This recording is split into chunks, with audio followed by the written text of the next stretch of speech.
Hello, and welcome to this week's episode of Conversations on Conversations, where each week we explore a topic to help us have more powerful conversations with ourselves and with each other to have more powerful relationships.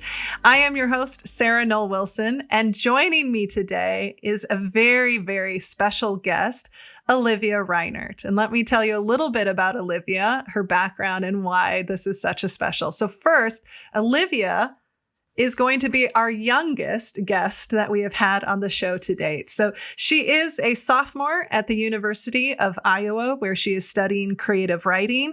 Her interests are writing and editing. That's what she wants to do once she's done. She works on the literary magazine at the campus, the Foundationalist, and in a short time, perhaps by the time we air this, one of her short stories will be published in Ink Lit magazine. What you should also know about Olivia Reinert is she is my oldest sibling. She is my niece. And so we've known each other her whole life. And I was really grateful when she said yes to being on the show, because what we will be exploring is her experience navigating Tourette's. But before we get into that, Olivia, what else would you like the audience to know about you? Wow. I love talking about my experience with Tourette's. I adore bringing it up, and I really enjoy talking about it. Yeah. She's got a fondness for cats, like you've never seen. And she's also a very talented musician and singer. So I can add in. I try my best. She's pretty great. The other thing is, some of you who've listened to our show for a while might recognize her name when we talk in the show notes, because for quite a while, Olivia was the one who was helping us transcribe these shows. And so she has listened to most all of them until she went off to college. I'm definitely a little bit familiar with the format. So let's dig in, Olivia. One of the goals of this show, as you know, is how can we talk about things that we don't often talk about? And also, how can we bust myths, show up differently? So first, let's just start with, for people who maybe have heard of Tourette's, describe for us, how would you describe Tourette's? Before we get into your lived experience, talk to us about what does it mean to have Tourette's from a medical perspective. Yeah, so Tourette Syndrome is a neurological disorder, and to kind of describe what it feels like, it's as if my brain was sending messages down to the rest of my body telling me to make certain movements or to say certain things. And it kind of feels like blinking, where it's a very natural instinct to do. And if I can fight it off for a while, but it's usually pretty uncomfortable, so I tend not to. And those movements are called tics, and they can be vocal or motor, physical ones. I've had Tourette syndrome pretty much my entire life, since I was about 6, 7 or so. Yeah, I was trying to remember when did it start? But first, before we go there, it's interesting for me to hear you talk about, I've never heard you describe it in that way, of it feels like a blink. And when you were talking about, you can kind of hold them at bay a little bit, but not necessarily completely. And using that analogy of a blink, it made me think of, you can hold your eyes open for a certain amount of time. Yeah. But and then eventually it gets really uncomfortable. Yeah. I know Tourette syndrome and just tic disorders in general, because you can have tics without having Tourette syndrome. I know someone who's like that. But it can vary on different people how it feels like. But for me, at least, it feels like a very instinctual thing. My body's just like, this is so natural. You have to do this right now. It's crazy if you don't, wave your hand or whatever. Yeah, that's interesting. So take us back, because I kind of don't remember you without it, but I know that it started to present itself, like you said, when you were younger. So talk to us about, what was that experience like for you, or what was changing, or what were you noticing, or what was your parents noticing that made them explore, there might be something going on here? Yeah. So I actually don't have any memories of what it was like to not have tics.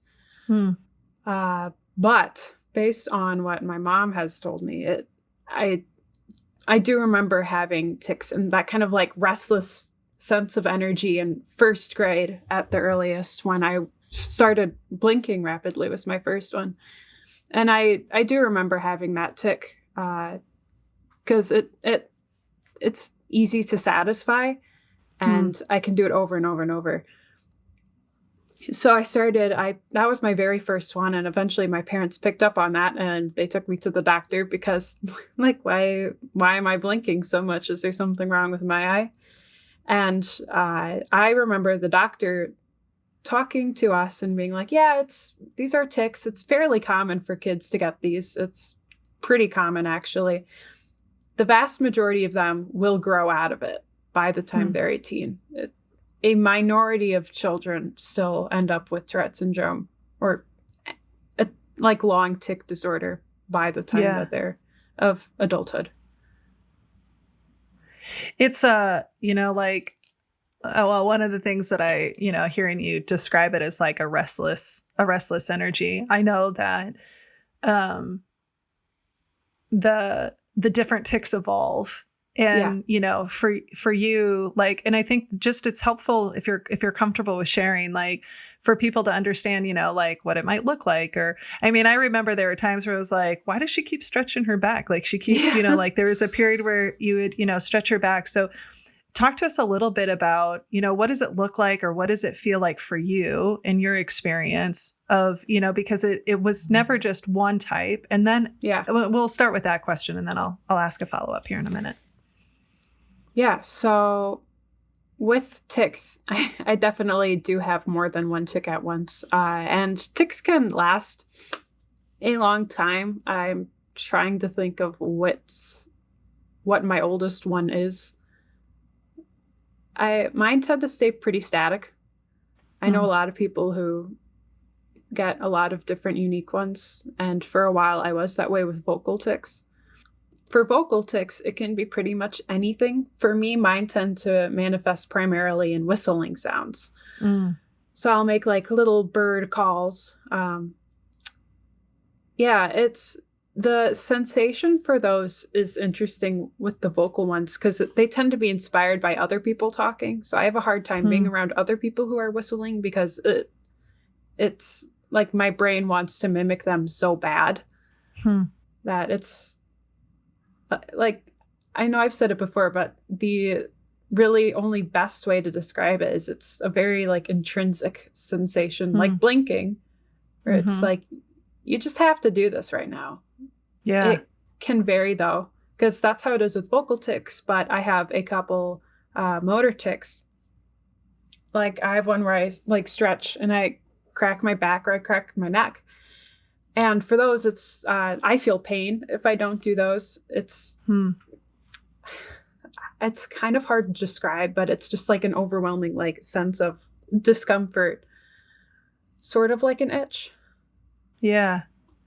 What do you feel like people get wrong? Like, I thank you for doing this. Yeah. And it makes me a little sad that we haven't talked this deeply about this before, because I'm just hearing you talk about your experience in a way that we don't usually get to connect. What do people get wrong about Tourette's? Because I feel like, I just feel like there's some misconceptions out there. So from your perspective, what do you feel like people get wrong? People get a lot wrong about Tourette's. First thing would probably be that it will represent different in every single person. And Tourette syndrome and tic disorders in general, tics aren't super uncommon. I can guarantee that everyone's met at least one person who's got a tic disorder. Like, we're all out there. I tend to not be obvious as someone with Tourette's. Whenever I tell people, they tend to be surprised because mine are all pretty subtle. So it's like, I'm aware that I'm ticking, but other people aren't. And another big one would be that Tourette syndrome isn't just swearing. So for a lot of people, when they think about Tourette syndrome, they are going to think about, like people uncontrollably dropping the like F-bomb, for example. And that does exist. That's called coprolalia. When you have swearing tics, it's not super common. I've only had a couple swearing tics. So a lot of people will think that everyone with Tourette's will have swearing tics like those. Yeah. No, I mean, I think those are some of the things like that I was thinking about. And then your point about, right, everyone being different. And, and one of the things that I know, like something that I've learned from your journey is that sometimes they can increase in intensity, in times of, nothing like being on a podcast with your aunt to just like raise the heat a little bit. Talking about it makes it worse. Yeah. So say more about that, because I think that was something that was new insight for me in your experience of like, oh, big changes, anxiety, right? Like what are some of the things that might trigger it to like get more intense? Anything can make it more intense. It's kind of, I've always thought about my Tourette's as like a physical manifestation of how I'm feeling on the inside. So if I'm really, really excited about something, I'm going to have a lot of tics. Like I remember, like whenever I have a vacation coming up, it's going to get really difficult for me for a couple days leading up to it, because I'm like, it's going to be like coming out through my tics and my body. The same can be said though for when I am anxious. So if I have a big test coming up, I remember when I had my driver's ed exam, and it was really bad because I was just like so nervous, and I had to focus on staying still. And that was even worse, because if I think about staying still, then of course my brain's like, I don't want you to stay still. We need that's you to unnatural. move now. We need you to move. So when I'm calm, the tics tend to be calm. There's good and bad times. And it can worsen depending on what I eat as well. I know a lot of people who have to watch their diet because certain things will influence their tics. For me, I can't drink caffeine because it makes it near unbearable. It's interesting hearing you talk about how like it's sort of manifest how you're feeling on the inside. And I don't know that we've talked about this on the show, but it's certainly something we've talked about in our work, how, stress is energy, even when it's good stress. Yeah. Even when you're like excited and you're, call that eustress and versus distress. And that can still show up similarly in the body. One of the things I'm curious about is, I'm thinking about our audience and knowing that probably a lot of the people who are listening are leaders or HR professionals or in the workplace. And, hearing you talk about the restless energy, the just feeling sort of like the fact that this can be painful if you aren't able to move. And, and I'm wondering like in what, and you talked a little bit about this with your driver's ed, but, what are some scenarios where, it can feel difficult, and maybe you don't feel this way anymore, because, I don't know where you're at on your journey, but like, I could imagine and appreciate that there's probably times where you're just like, oh, okay. Like I have to navigate this while wanting to stay focused, while wanting to, like, what are some of those scenarios like for you? It definitely can be difficult in some respects. I often have to be delicate about who I tell, especially because like of what the like pop culture idea of Tourette's is. Yeah. So I honestly usually withhold it from like, especially in less casual settings. I Sure. let people get to know me first, especially with like friends and such. Because like if I go and tell people like head on that, hey, I have Tourette's, they might go into it with a different expectation. You want to make sure people get to know you Yeah. first and not necessarily, I would imagine, like not see you as like this being your identity. It's just like, it's just part of, you have brown hair and you have, it's not a, sometimes I'm like, yep, I got panic disorder. That's what ADHD, but like it's a thing that I have. It's not, I exist without it. It's part of me, but I'm a person. Tourette's is like a tiny little aspect of that. I could imagine. And, I know that you've only started to get into the workforce over the last couple of years, but, I could imagine. So maybe like speculate with me here for a minute. I could imagine and appreciate why some people might be hesitant to share at work. Yeah, I don't tend to tell people when I'm applying for jobs. Sure. Because I feel like it would probably not be good for me. And I know that I'll be fine. So it's like, well, you can figure it out, or I'll tell you way in the future once you know that I'm like a good worker and all that. Yeah.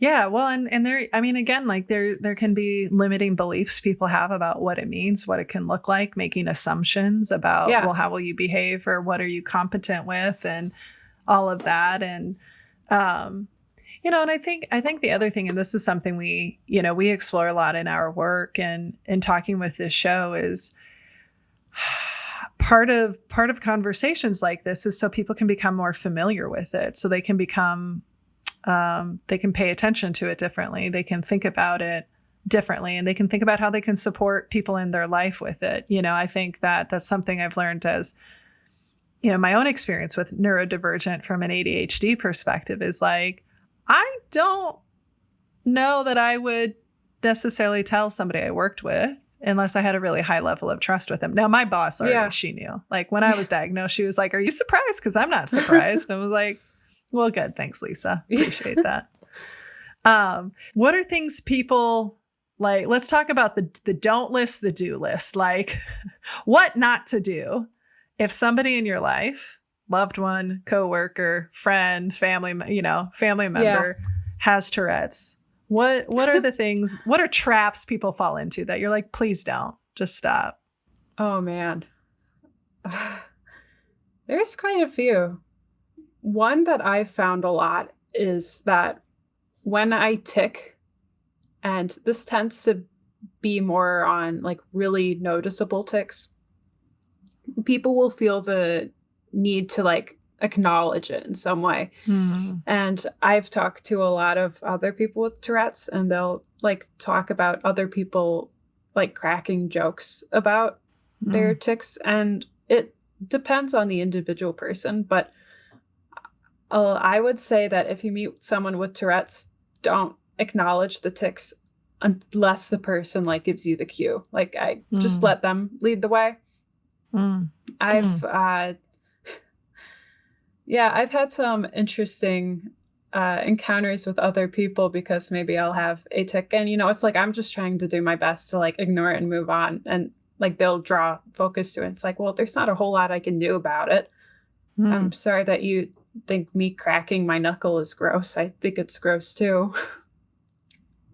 One of the jobs that I worked at, this kind of like loops back into people having a lot of misconceptions already about Tourette syndrome. And at one of my jobs, I'd mentioned that I had Tourette's and they were like, well, it's fine because it's not like you'll be, screaming out the windows. And I was like, excuse me? How did you want me to feel when you said that? What am I supposed to reply to there? Yeah, so I guess don't say that, things like that.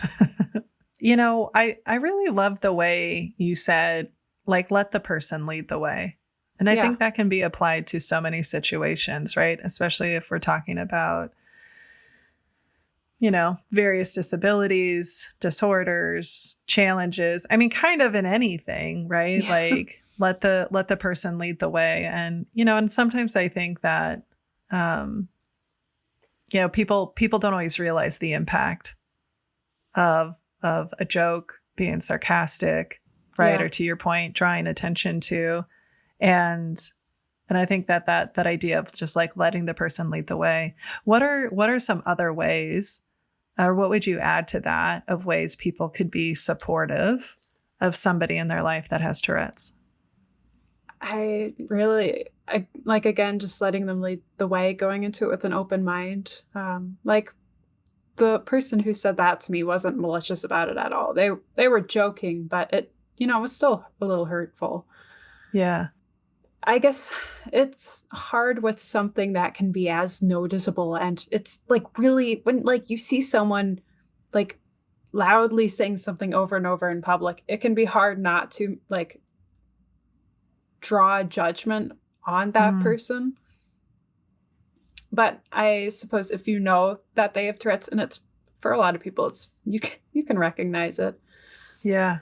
Go into it with an open mind. Like, there's a lot of cool people with Tourette's. I don't judge them based on something they can't control. Yeah. Act as if they're a normal person, because they are. They just have their nervous system isn't as happy with them as some other people's is. One of the things that I was wondering about is like, I think about with well-intended things, right? People can say, a lot of times, I mean, what's the phrase? Like the pathway to hell is paved with, good intentions. But like, I imagine it's almost like so here's what I'm connecting. Like as somebody with anxiety, like the worst thing you could tell me is don't worry about it. Cause it's like, yeah, I know.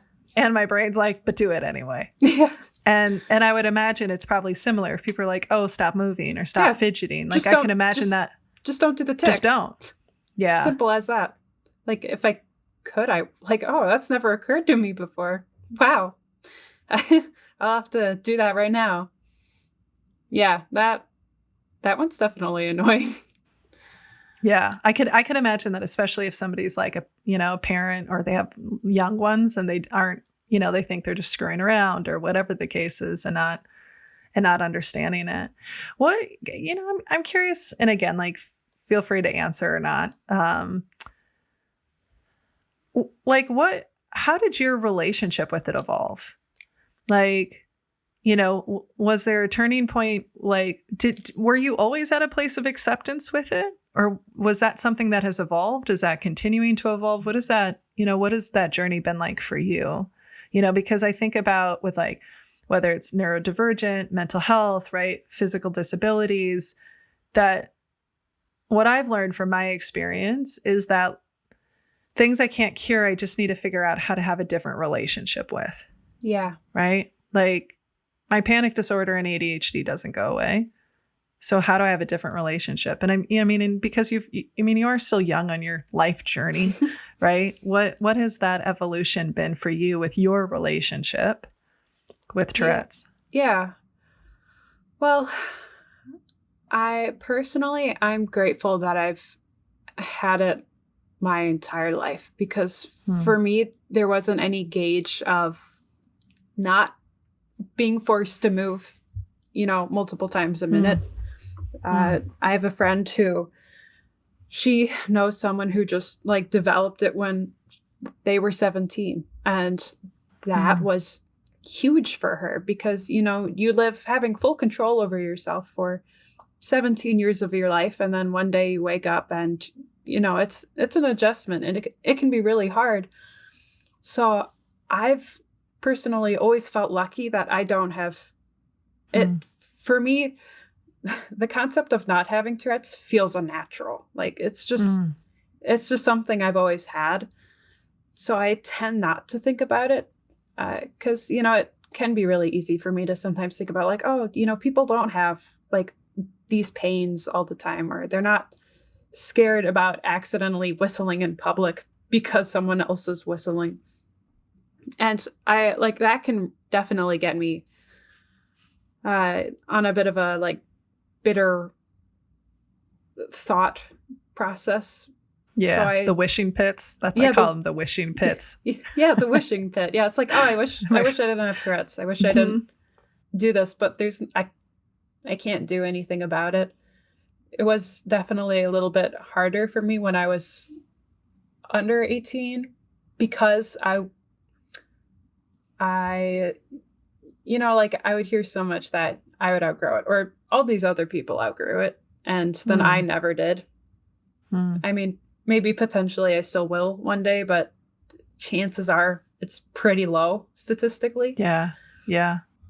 Yeah. So that was definitely, yeah, I like that. The wishing pit. I basically just had to kind of be like, yeah, there's not a whole lot I can do about this. If I don't think about it, like I have it, I can't control it. I'll just do what I can to make myself more comfortable with it. It's I mean, I think that's one of the things that I admire about you is like this level of acceptance and also just confidence of like, yep, this is who I am and this is part of my lived experience. And, you know, and that's something that I admire in you quite a bit, because I think it can be easy anytime we're facing challenges, right? Like it's my friend Rachel Sheeran. She's the one who calls them the wishing pits, so I want to give like props to her because I think it's such a great description of like, I wish I didn't have to deal with this. I wish I could be different. And like that, all that does is like take a big old slop of suffering and add it on a plate that doesn't need to be added necessarily. And you start resenting yourself for something that you can't control. I mean, I certainly didn't choose to, you know, develop it at age 6 or 7 or whenever. So, like, why hate on myself for it? You know, Olivia is a very different 19-year-old than I was. And it's because I'm medicated. that may help. But like, you know, I mean, I think one of my favorite, I'm going to tell a story and I'm not going to embarrass you. I hope I don't embarrass you. Because it's not my intention, but it's something that I respect and look up to in you is like, you know, when you're like, why hate on yourself, you know? And we were, one of the things that we do with our nibblings is we take them on a trip. And Olivia and I went to New York a couple of years ago to go to some shows on Broadway. And we had just done this amazing vintage shopping trip. And Olivia bought this great wide brim black hat, this bohemian. I mean, you were looking good. Yeah, and you knew it. I still have the photo from that night because I was just like taking videos of myself in the hotel room. And I remember every mirror we'd go by, you would just sort of pause and smile. And I was like, I must have made some like crack of like, you're still looking good or something. And I made some joke and you schooled me because you said, do you remember this? Do you remember what you told me? I probably said something along the lines of, would you rather me not? Yeah. You were like, would you rather me? You were like, would you rather me look in the mirror and like hate myself? And I was like, oh my God, I need it. Yep. That's it. Why? Yep. Yeah. Point taken. Yeah. And maybe I should look at the mirror now and be like, damn, I look good. Like I feel good and I look good. So I love that about you. Be your own hype woman. I mean, because like we're raised to like, I mean, this isn't like really related with Tourette's at all, but like, no, but let's go there. But like we're raised to like hate ourselves as women and like hate our bodies and hate how we look. So I take great joy in being like, yeah, no, I think I'm cool. I love staring at myself in the mirror. I brush up my hair and I'm like, okay. Yeah. I love thinking of it as like an act of rebellion. Like the act of rebellion against the system that says we should like question our looks is to be like, yeah, I I look good. Yeah. And I feel good. I like looking at myself in the mirrors when I pass them by.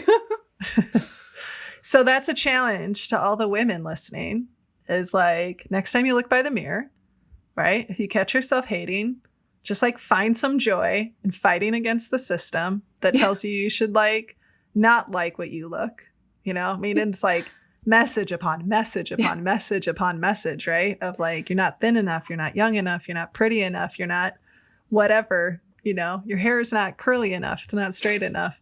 And take some joy in looking good. Yeah. I think that's a lesson we can all hold on to. Olivia, you know, is there anything that we didn't cover related to your experience with Tourette's, with somebody supporting somebody with Tourette's, that would be important for us? I mean, because you've kind of hit on like internal monologues, like internal ways you can talk. But is there anything that we haven't explored or covered that you were hoping we would? I would like to just come back to like the fact that Tourette's and again tic disorders, because you can have tics without having Tourette syndrome. There's a girl I know actually. She is very you can definitely tell she's got Tourette's. I was able to clock it the first time I saw it. And I took a lot of comfort and like seeing it, like how her tics are pretty severe, but you know, she's out here and, you know, she's just living her life, and it's in an acting class too. So I like really, really applaud her. And like it shows up differently for everybody. Yeah. I mean, you know, especially for people who are listening who might be struggling, you know, like it's sometimes, especially when we think about neurodivergent, right? So autism, ADHD, Tourette's, when we think about mental health challenges, when we think about physical disabilities, sometimes the world isn't made for us. Yeah. And so we have to like, you know, show up in a way that we can be ourselves in this world, right? Whatever that means. So I love that story of just like, yeah, she's just doing her thing. Yeah. And I think that I could imagine it could be easy to maybe play small or to try to be invisible or to try to hide instead of just like embracing. Yeah. Yeah. And she definitely doesn't try to be small with it. And I really applaud that. Like she'll have vocal tics in class. She doesn't apologize for it. I know some people where they will like tell a class that they have it. And I know that works for some people. And I've definitely been in that position. But I kind of enjoy how unapologetic she is about it. Like, hey, you know, she's just existing. And like nobody has any issues with it in class. I love that too, where like no one really acknowledges like those differences in class. I think because she doesn't. So it's like, oh, she just does it. Yeah. And that's fine. That's normal. There's something really beautiful about what you said of like, yeah, she's just existing. And when you think about like those of us who are maybe supporting people, it's just like, how do we just support them in just existing? And, you know, again, circling back to let them lead the way. If it's not a big deal to them, it doesn't need to be a big deal to you. Right. Yeah. Like, and don't be afraid to ask questions too. Like if I tell someone I have Tourette's, that's me opening up the conversation, because personally, like I said before, if someone's like, oh, you have Tourette's? Can I ask you a few questions about it? It's like, you can ask all the questions you want, because I love talking about myself. So I guess if you have like curiosity about that, like definitely don't hide that away, because, you know, people with tic disorders, it's calming, honestly, to clear up the air about those and be like, oh yeah, here's like my side of the story, kind of. Here's how my brain works. Nervous system. Yeah. And I would imagine, and I don't know, I mean, I remember one time we talked about this in a previous episode when Nick and I were talking about our mental health challenges, that it was a turning moment for me when he was like, I've never experienced a panic attack. What does it feel like? Mm. And it felt very validating that like what I was dealing with was real. And, and I wonder and I imagine it's probably similar that when someone's like, so how does it feel? And what, like, what's it like? Or what's challenging about it is that it's validating that your experience is real, because especially, when you're looking again, like when younger people have it, whether it's young adults or children, I think it can be easy to pass judgment and be like, oh, they're just making a scene. They just can't sit still. They can't. They just need to hold it back. Yeah, you just need to sit still, and just need to sit still. And just validating, I think, could be really powerful. Well, Olivia, thanks for being on the show. But before we fully officially wrap up, we always ask our guests this question. So I'll lob this. Tossing it at you. Drop it. I'm going to toss Full it. Force. You're more descriptive. Like, what's the more descriptive way? I mean, for people who are listening, we should probably post some of your stories, because Olivia is an incredible writer, an incredibly descriptive writer. When she was like 14, you had me read a story, and I remember being like, bullshit. Like, did you steal this from someone? Like, there's no way. So what's a more descriptive way to put you on the spot of like lobbing it over? Throwing this question at you like a bowling ball right at your head. You're catching this one.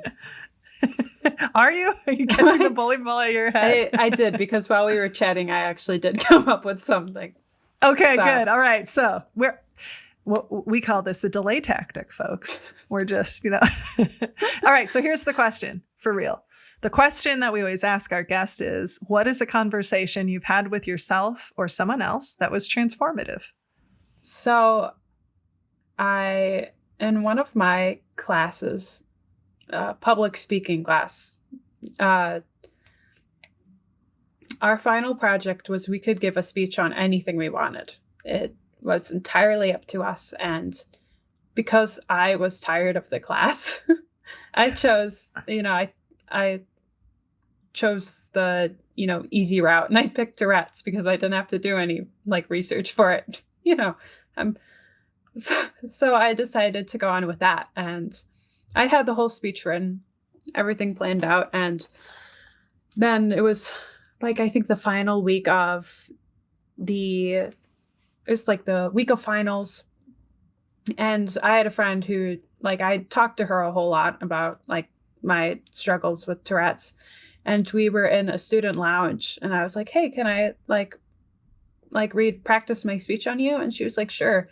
And I start reading the speech, and as I start reading it, more and more people come into this lounge and start quietly sitting down and listening. And they were, when it ends, they were all just so intrigued and transfixed by what I had to say. And they were just all so nice and welcoming. They just wanted to, they went into it with a lot of curiosity. I definitely applauded one man who was like, yeah, I've never heard of this before. I don't know a single thing about it. So this was really interesting to me. And I totally loved that I had that chance to open up his eyes. 'Cause I was like, ask me any question. I get that you don't have a ton of experience. I love that you're open to learning about it. And I probably was just staying in there, chatting with these other people and answering questions about it for at least a good half hour after I'd finished. No, knowing that you're I'm just going to talk about this. I was going to, do this old act, to seeing the impact it had. What was that like for you? How did that change you? It definitely made me feel more comfortable in feeling like I can convey my story to others, because I did not know how good of a speech it was. I'm not a big public speaker. I had picked that topic because it was what I was most familiar with. And so I was already creeping outside my comfort zone by presenting it in front of a, university classroom. And so hearing all that affirmation from people, and also like hearing about how open they were to hearing about my experiences, made me definitely more interested in like telling people and talking to people, and like also for myself being like more open about hearing about other people's experiences, especially with disabilities and disorders and whatnot. That's beautiful. That's really beautiful. And there's something about like my friend Bonnie Williams always says what comes from the heart touches the heart. And there's something about when we're able to just be our true selves. Like, I love that story because on one hand, you're like, I want to go easy because this is already a stretch. Like how do I not add to the stress a little bit? Yeah. And like, but in a really beautiful way, showing up authentically and honestly, opened up them and further opened up you, I think is really beautiful. Thanks for sharing. Yeah. So with that, Olivia Reinert, this is where we bid our farewell. Adieu. And if people are curious and it would be, if they wanted to reach out to you, how would you like them to do that? Would you like them to send me an email and I forward it on to you? Yeah, because I'm not really on very many social medias. Yeah. So we'll do a couple of things. We'll post in the show notes some maybe websites that people can go to that can help educate them more. Olivia, if you can share with us a story you might want us to like share with the broader audience, we can also post that so people can check that out. And if you have a question or a comment or feedback you want to share with Olivia, you can share that with us at podcast@sarahnollwilson.com, and we'll be sure to make sure that she gets that message. Olivia, thanks so much for being amazing and you and someone that I get to look up to. And I try my best. That's the Olivia I know and love. All right, with that, thank you. And I love you. And we'll talk soon. I love you too. All right. Bye, Olivia. Our guest this week has been Olivia Reinert. And I just have to say how I'm so proud of her. And I'm so grateful that she was willing to say yes, even though I know that this maybe wasn't how she wanted to spend her evening. But, as somebody who is around her a lot, there was a lot that I learned. And I'm sure that each of you learned a lot too and can think differently about Tourette's and the people in your life who may be struggling with tic disorders. I mentioned this a few times in our conversation, but I'd really just loved the language she used of let them lead the way. And I think that's a real gift for us to think about in lots of areas in our life, right? Just how do we let people lead the way for what they need? I want to give a huge shout out to Olivia for being willing to join the show and talk about her experience. And we want to hear from you. So you can reach out to us at podcast@sarahnollwilson.com, or you can find me on social media where my DMs are always open. And again, if you want to share a message of what resonated with you, what are you curious about, or just some appreciation to Olivia, you can send it my way and I'll make sure that she gets it. And if you'd like to find out more about our work and how we can better help you and your team have the conversations you might be avoiding and to have conversations that matter, check us out at sarahnollwilson.com. You can also pick up a copy of my latest book, Don't Feed the Elephants, wherever books are sold. And if you'd like to support the show, please consider becoming a patron. You can visit patreon.com/conversationsonconversations, where not only your financial support will sustain the podcast, you also get access to some pretty great swag and benefits as well. And another way you can support the show is to rate, review, and subscribe. You can do so on Apple Podcast or Spotify or whatever platform you're listening to. This gives us visibility. And so we can continue to invite and have great conversations like we did tonight with Olivia. I want to give a big thanks to our incredible team who makes this podcast possible, to our producer, Nick Wilson, sound editor, Drew Knoll, transcriptionist, Becky Reinert, and marketing consultant, Caitlin Summit Nelson, and the rest of the Snowco crew. And just a final big thank you to Olivia Reinert for sharing with us her journey living with Tourette's. This has been Conversations on Conversations. Thank you for listening, and remember, When we change the conversations we have with ourselves and each other, we can change the world. Be sure to rest and rehydrate, and we will see you again next week. Bye, everyone.